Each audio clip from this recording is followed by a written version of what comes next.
Nibingelele niphinze nimukele emaswati lamahle nadi debephetha usuku titawube tethulwa nguncedile mamba sicela sibuke tihloko taleti lethamba imbili kwanalo muhle. Inhlangano yesicelo foundation namhla ivakashele indzawo yakugege lapho khona ifike yamukelisa abantu labadzala labendlula ku 6000 tipo. Ndonankulu Olive umhlonishwa Russell Miso Dlamini ubuyile eveni emva kokuthi aye eveni laseLesotho kuyomelela silo semhlaba inkosi Mswati wesithathu. Lukhetho lwekuvala tikhala emsigodzini sasemacutulwini nasemphumabudze namuhla lungene esigabeni sekuncoma labo labatawuvala tikhala. Ngwanelo muhle nadi tindzaba ngaluphelele. Lizinyane lembuke umfana inkosi Sicalo namuhla uvakashele inkundla yakugege lapho khona inhlangano yesicalo foundation ifike yapha bogogo nabomkhulu bakulendzawo tipo. Labo gogo nabomkhulu labazuzile balinganiselwa kulungetulu kwa 6000 kanti bathole tipo letfaka ikhatsi tingubo kudla nalokunye. Sive senkundla yakugege tihambe taye emakhaya tihlaze tivakashele tindlebe lomuhle nakufike inhlangano elizinyane imfana inkosi Sicalo lelifike labatfokotisa ngekudla kanye-ke netiphiwo letehlukahlukene lokufaka ekhatsi timpahla kanye-ke nalokunye. Loku bekuyingxenye ukuthi umfana inkosi agubhe lusuku lwakhe lokutalwa lapho khona aniketeke abantu labadzala labakhubatekile kanjalo nalabo labampofu kudla lokufaka ekhatsi layisi emafutha ekupheka shukela kanye-ke nalokunye. Umfana inkosi ubese umbathisa bona bogogo tingubo wathi-ke lisikabeka inkulumo yakhe kuyamthobisa kakhulu ukuthi yavakashele abantu labadzala futhi-ke ajabule naso sive semaswati. Washo ukuthi inkosi ihlala isikhumbula njalo ngaso sonke isikhathi. Ujabula nani ngala sithokote ube kuhle loyo naloyo naye ativele sihlanganyele kwelanga lelikhulu lami ebelekudalwa kule nyanga. Kuyangithokozisa-ke bekumele ukuthi sisahamba emkhathini wenu ngaso sonke isikhathi lamagama lihlale lingibisela wona kimi sisanipha lokho lesinipha kona ayaqhubeka ayasikhuthaza asikhuthata nje kuyabonakala ukuthi nema-sponsors noma sesikhona kuya kuwo siyovuselana nawo aphindze vele ajabule abone ukuthi umsebenzi ukhashane la ufika khona akusiwo nje ukuthi bayanikela kepha bona babona ukuthi bese sekubheka kuphi kepha-ke masive sijabula ngale ndlela nijabula ngayo nabo kuyabanikeza ukucina ukuthi cha bangaqhubeka basisekele. Lokhulume egameni labo babetikhulu bakhona lapha kuleya nkundla ubonge silo semhlaba ingwenyama inkosi Mswati wesithathu ngemfundiso lenhle lekayinika wona emazinyane njengoba kubonakala lokho lokwentiwa ngiyo ukuthi lunyawo lakalithatha kiso silo. Siyabonga nawe ukuthi nje mntwana inkosi nawe ungenelele kube khona lokujika isivivaneni. Lokhu asikuthathi kancane mntwana inkosi sithi ukhulu kakhulu akwanzi. Ngisinangibuka nje mntwana inkosi ngimangale lokuthi ngabe ukuthatha philo lokungaka. Ngoba liqiniso lithi nasakubona kwenteka lekunyenzayo ngoba siyayilandzela le foundation. Siyabuka ukuthi ngabe Nkosi yami mntwana inkosi ukuthatha philo lokungaka.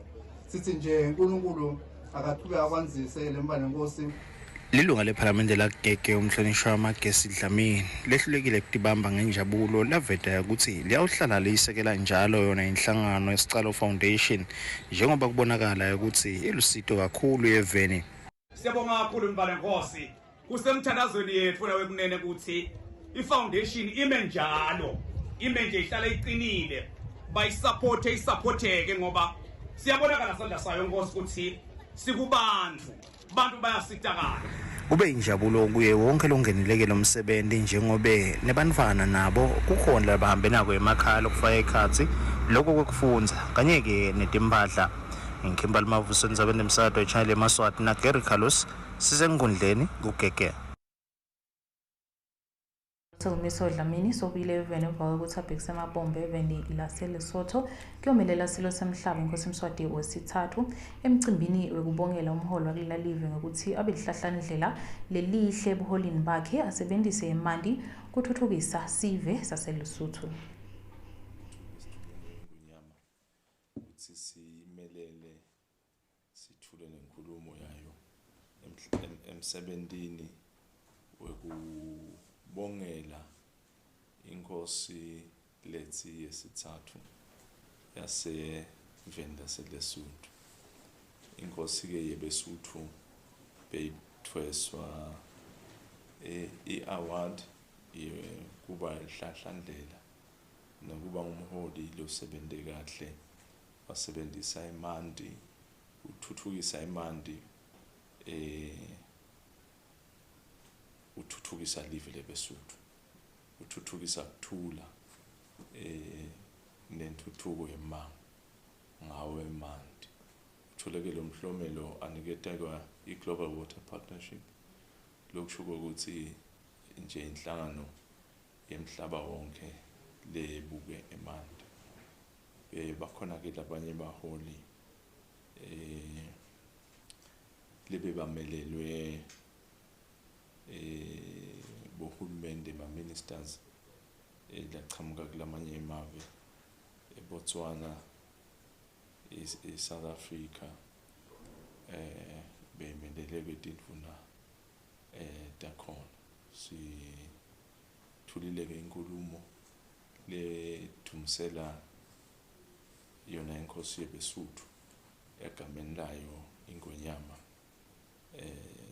yelive laseSwatini. Ube muhle umsebenzi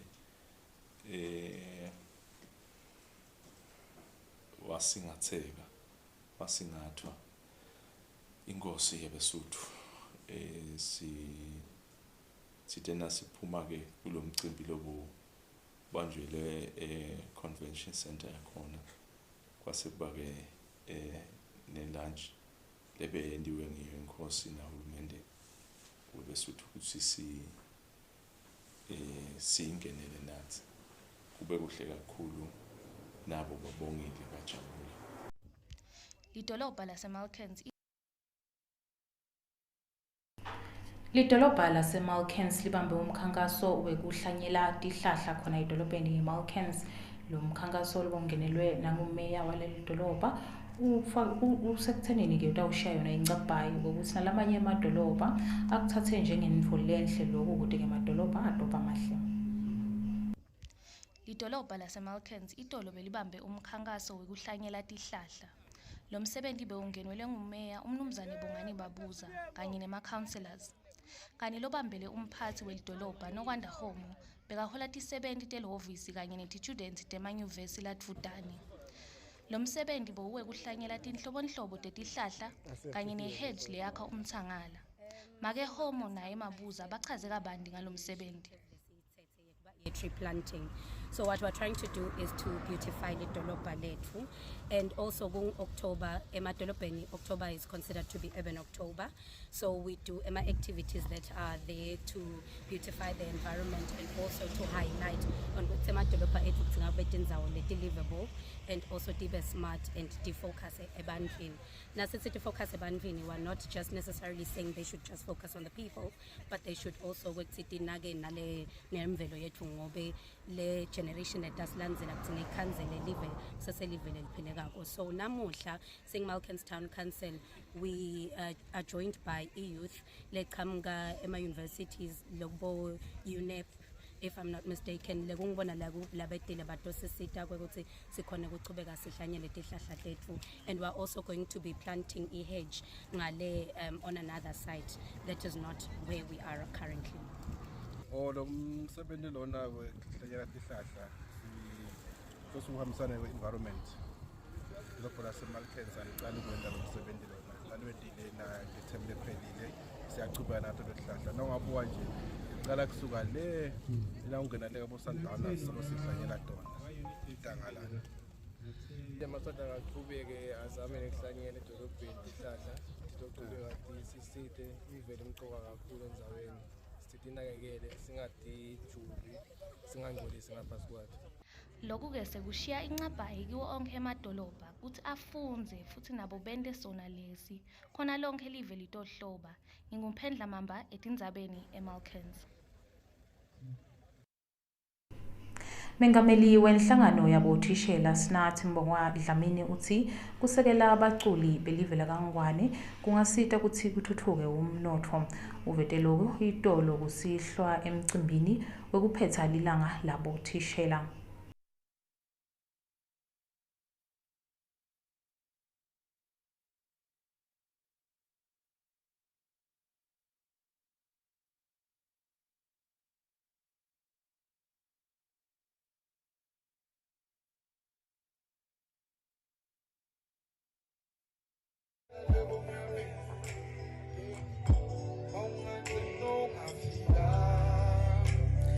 Umsebenzi ugubha lona-ke lisuku lapho uthishela-ke uchubekele-ke ebusuku lapha-ke emavuso lapho khona-ke bokansi bahlabeleli abaningi bekade-ke bananzisa kulona msebenzi.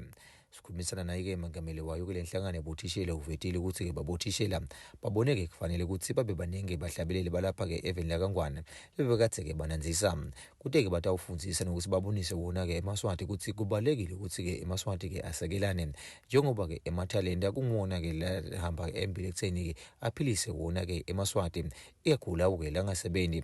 Kanti-ke Dlamini uvetile ukuthi lokhu uyathemba ukuthi-ke emaswati-ke atagubha nabo-ke bakwende. Kanti umhlabeleli wase-South Africa Schafa kube nguye-ke umhlabeleli lomkhulu-ke logcamile lonanzisikile-ke kulona msebenzi. Nesibotishela sibhilivela kokuthi ekugcineni kwawonke you want to see our product iba ngcono in terms of indlela ephila lokundeka-ke nawo ukuthi ngoba siyabona ukuthi academically bayafunda abantu bethu bangene bo-university baze baye konke but indlela lenye yokuphila kule-issue esingena nga-art encourage-ako lena kule show lena lekhona sinikeze lithuba imaswati lamaningi iyakhulunala olakuqala kusaqathuta kule temkhulu size ukuthi kubonakale nanawo aphakama and you can see nawe ukuthi indlela laba responda ngayo abantu emiculweni yawo iyasijabulisa thina sibothishela ukuthi sibone ukuthi ama-products ethu ikhona indlela lenye yokuphila ngaphandle kwe-university.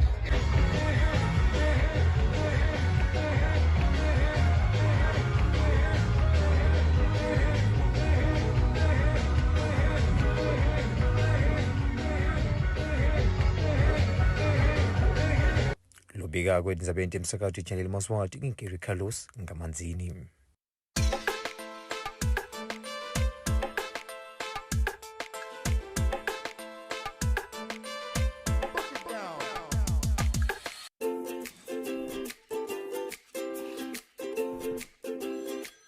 Bycash Hardware offers a wide range of industry-leading painting material from roller brushes to a variety of durable paints. We have everything you need from high-quality aluminium windows to elephant doors. Bycash has the best electrical materials such as conduit pipes and house wires. High-quality roofing material like strong timber, heavy tiles, IPR corrugated iron and nails. Visit Bycash today and get the strongest building materials such as wheelbarrows, mesh wires and reinforcements. We offer the most popular cement. At Bycash, we have unbeatable prices for irrigation pipes, maize and water tanks. We offer convenient delivery from all our branches across the Kingdom of Eswatini. For more information, contact us at 24371 710. Bycash, buy quality, buy it less. SS Tracking Solutions. Come to us for all your mobile tracking and recovery. We offer fleet management, anti-theft systems, fuel monitoring, armed response units. We also install dash cameras, mobile DVR, two-way radios, PTO sensors, and many more. For more information, contact us on our 24-hour emergency line on 7808-1744 or 7677-444, or send us an email on sstrackingsolutions@realnet.co.za. SS Tracking Solutions, your eyes in the sky. Channel Maswati is regulated by the Eswatini Communications Commission through the Broadcasting Code and Broadcasting Guidelines. Under these instruments, the station commits to broadcasting information and news that have been fact-checked, as well as programs and content in respectful language with no elements of hate speech and with no elements of violence or sexual activity. If you hear any unsuitable content on the station, you have a right to voice your complaints with the station management. Should you not be satisfied with the response or action taken, you can escalate your complaint to the Communications Commission at PO Box 7811 Mbabane or call 2406 7000 or send an email to info@esccom.org.sc. Visit www.esccom.org.sc for more information.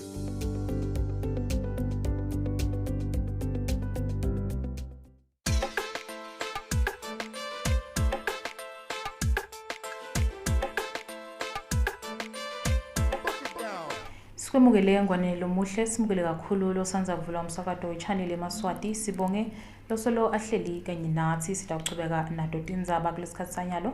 Elayini lami senginalo ukuxhumanisa live kanye nelibandla lelikhethwa kanye nemincele Mbonisi Bhembe. Sikwemukele emsakatweni Mr Bhembe.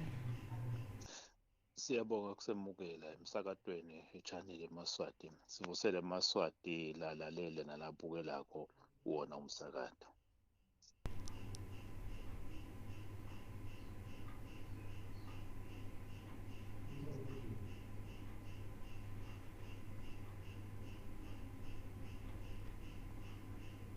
Ngwanelo Muhle, elayini lami ngine Mr Bhembe lo tasichazela kabanti ukuthi ingabe kuhambe kanjani namuhla endzaweni yase noma ke esigodini sasemacuthulweni nasempuma kutse lapho khona ke kune lukhetfo kumele ke kubanjwe lona lukhetfo lokuvala tikhala. Sikwemukele Bhembe namuhla emsakatweni, ingabe ungasichazela ukuthi kuhambe kanjani namuhla lapho kuvalwa khona tikhala?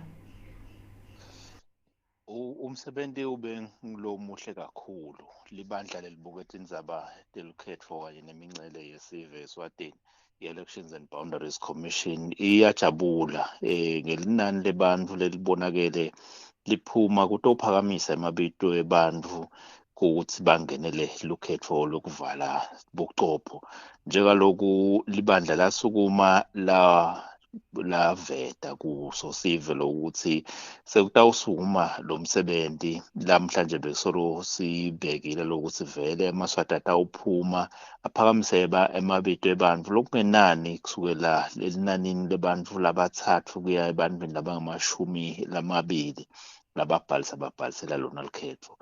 Nembala nasibuka enkundleni yasesiphofaneni emphakathi wasempuma kutse Maswati aphume ngobuningi bende baphakamisa emabito ebantfu lasiphohlongo le kubo labasihlanu kube bomake kwathi labatsatfu baba bobabe.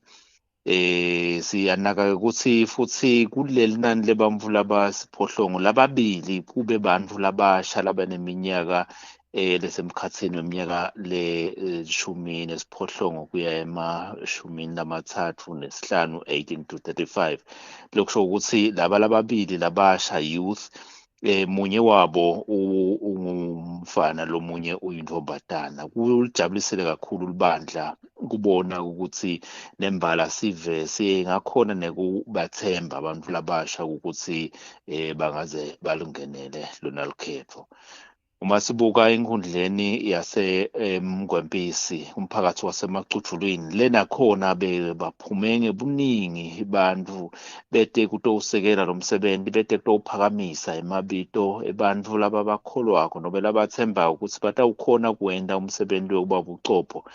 Kuphakanyiswe emabito ebantfu lokungenani labalishumi nesithupha 16 le khona sibuka ukuthi labatsatfu babo kube bomake labalishumi nebantfu labatsatfu kwababo babe. Nasibuka ke iminyaka siyakhanza ukuthi bonke labalishumi nesithupha sebendlula eminyakeni le bafaka phasi kwebantfu lesitawuthi ngulabasha.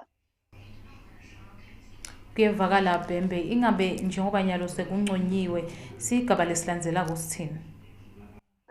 Igaba lesilandzelako lesivele sesetu kwaso ngulese kubuka limuva labo labantfu sibita phecelede ukuthi i-vetting, lapho sibuka khona umthetho uvetile ukuthi umuntu loyawukhethwa ukuthi amelele sive parliament nobe enkhundleni kuyawuba umuntu loliswati. Siyawuhlola ke bona buve babo ukuthi bangawo yini eMaswati.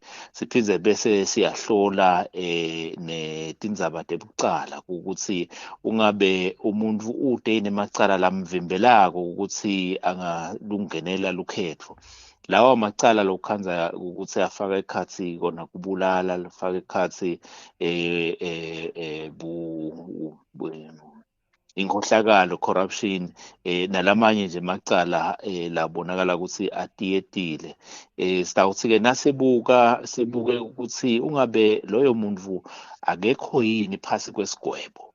lungenani lesingu 6 months kuya edulu. Uma ngabe atholakala ukuthi unaleso sigwebo leso sesiya khona ukuthi sesiyamisa ngekusho kwawo umthetho olusekhetho Elections Act ya 2013 letawuphinde futhi sibuke nokuthi ungabe esigabeni semthelo bawubhadele yini umthelo sabe sebenta nalo libandla lilibuke kona kubuthwa kwawo umthelo eSwatini Revenue Services lesikucela konje kakhulu ukuthi sicela ukuthi labala sebaphakanyisiwe emabito abo sive asibathathe ukuthi bantu lekusephakanyiswe emabito abo basengakafike esigabeni lapho khona sitawuthi sebanconyiwe ngalokuphelele lapho khona sesingabanika nelibito lekuthi sibahloniphe sibabide ukuthi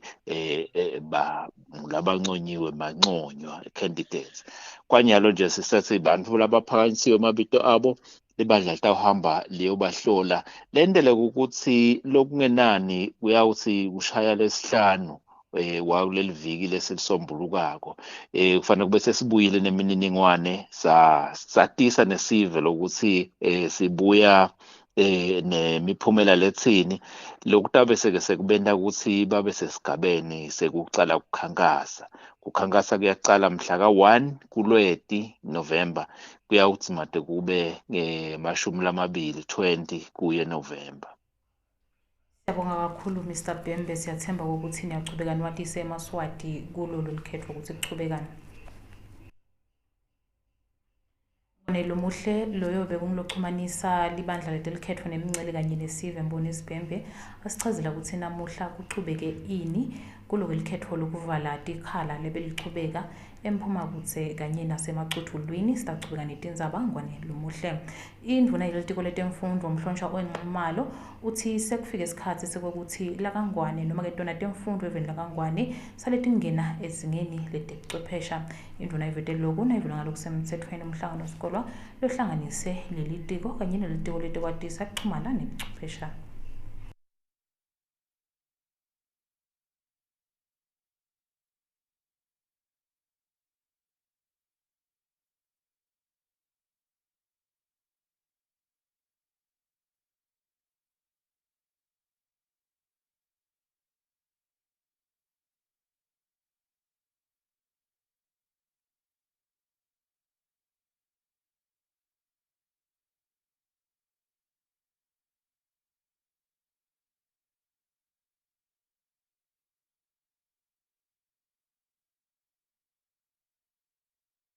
Kaze ukuthi lona umgomo ohulumende kade bikela wona ukuthi temfundo wathi ngene elihlangothini letemchwephesha nakithi tabongcondo umshina sake sahamba sibaka silitiko la education saya eKenya bekunemsebenzi khwalobe wendeka kukhulunywa tindzaba emva kube induna yelitiko letemfundo umhlonishwa owenxumalo ihlangane nelitsimba lalapha eveni leKenya lapho khona bekade ihambe ngathi indzaba temfundo yase ibona lithuba lekuthi engakhulumisana nenhlobo talo live ukuthi tike lapha eveni tobambisa live ekutheni thuthukiswe lihlelo lokufundisa bona abantwana eveni ngetebuchwephesha. Kanti-ke lo muhla indvuna ivuleka lokusemthethweni umfundza sikolo losekelwe ngibo laba baka Speaks Foundation lebachamuka khona eveni leKenya kuteke laSwatini likhone ukuthuthukisa kulolu hlangothi kuteke temfundo tingenekile lolu hlangothi lwetebuchwephesha. Indvuna kaze ukuthi lona umgomo ohulumende kade bikela wona ukuthi temfundo wathi ngene elihlangothini letemchwephesha nakithi tabongcondo umshina sake sahamba sibaka silitiko la education saya eKenya bekunemsebenzi khwalobe wendeka kukhulunywa tindzaba tebuchwephesha ngaseke ngiyamitha lo Dr Khomotso lo lekelela tikolwa kule tindzaba tebuchwephesha wavele wangithembisa wasutakuta eSwatini so yena lokho akasendele ngosigumbu utafuna kumbe imali in return noma kumbe asendele boloni uyasibambisa nje ukuthi le tebuchwephesha tithuthuke la etikolweni nathi ke sesitaba khona kulamave langenako labatawasita kuletho tebuchwephesha. Ngijabule kakhulu ngalokuthi lokhu lebengithume kona ingwenyama lebe ngithume kona ingwenyama ke ngokusitwa uNkulunkulu naku ke vele sekuyewendeka because nyalo sasingena vele ku-era lapho khona tebuchwephesha kufuna kufundiswe ngato ikakhulu letikolweni. Dr. John Kimoto uyaveta ukuthi lolu lihlelo lutawulekile kakhulu njengoba lolu lihlelo futhi lolushiphile lungasilo nani loludurile futhi ke luhlose kakhulu ukuthi bantwana bakhona ukuthola lwati ngendlela lelula naleyo lesheshayo nalengeke ibe nebulukhuni. The barriers we found out included connectivity, the high cost of devices, the many education tools that are being used from teacher attendance to teaching content. Luqhamuka itiko letekuchumana ebuchwephesha uyaveta ukuthi litiko letekuchumana ebuchwephesha liyabambisana kakhulu letiko letemfundo kuteke imfundo ikhona ukuthuthuka njengoba baphindze balimikisa inhlelo etikolweni nasebemangweni letanda ukuthi lebuchwephesha tufike kalula kubantwana. Ngikimba Mavuso endzabeni emsado iChannel eMaswati na Lawrence Mathunjwa sisezulwini.